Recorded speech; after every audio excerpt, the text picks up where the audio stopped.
танка, пулемет, автомат, граната, сатууга тыюу салынган түрдүү калибрдеги куралдар.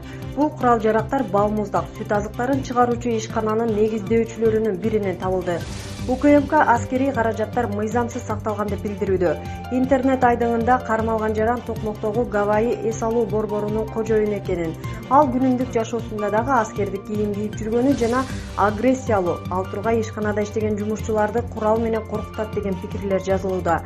Ошол эле учурда айрымдар Кыргызстандагы коомдук саясий абал ишкердин куралданышына алып келгенин белгилеп жатышат.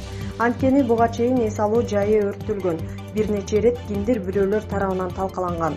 Бул жагдайлардан улам өз мээнети менен саз жерди гүлдөткөн ишкер бизнесин коргоого аргасыз болгондугунда жазгандар бар. Кечээ дагы бир жоокер октон каза тапты. Бул акыркы айларда Кыргыз армиясындагы 4-чү өлүм. Мындай жагдай коомчулуктун тынчсыздануусун жаратты. Ал тургай айрым ата-энелердин уулун кызмат өтөөгө жиберүүдөн баш тартуусуна алып келген кырдаалга кептеди. Анткени ким эле 6 саны аман кеткен баласынын өлүмгө дуушар болушун кааласын. Коргоо министрлиги болсо териштирүү иштери жүрүп жатканын айтуу менен чектелүүдө.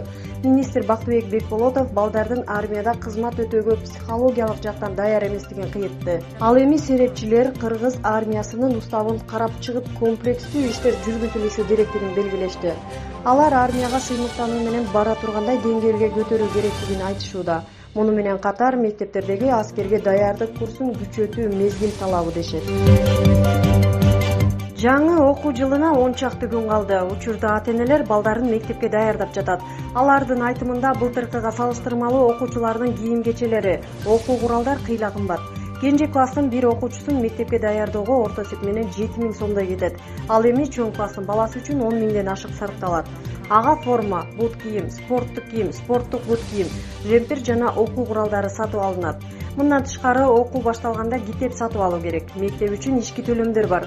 Айыл жергесине салыштырмалуу шаарларда акча көбүрөөк чогултулат деген кептер айтылып жүрөт. Муну менен катар майрамдарда оңбогон акча чогулат. Албетте ата-энелердин демилгеси менен деген сөз бар. Анан да мугалимге алтын зер буюмдарды алып беришет. Колунда жоктор дагы баламдын жүзү жер карабасын деп карыздап болсо дагы белек бекчеке акча таап бергенге аргасыз. Бүгүн жеке бала бакчада өрт чыкты. Ушуну менен соңку учурда жеке менчик тибиндеги бакчадан экинчи ирет тилсиз жөө катталды. Бул мамлекеттик органдарга лицензия берүүдө жана өрт коопсуздугуна дыкат мамиле кылуу боюнча кагылган коңгуроо. Белгилей кетсек, шаар жергесинде жеке менчик бала бакчалар көп ачылууда. Алар бир бала үчүн эң эле аз дегенде айына 8000 сомдой алат. Эң кымбат делгендерде 25-30 миң сомду чапчыйт. Ал эми мамлекеттик мектепке чейинки билим берүү жайларында 1,5 миң сомдун айланасында. Балдарды бакчага берүүдө коррупциялык көрүнүштөрдүн алдын алуу үчүн электрондук каттоо системасы киргизилген. Бирок аталган тутум жарытылуу иштебей жатканын айткандар арбын.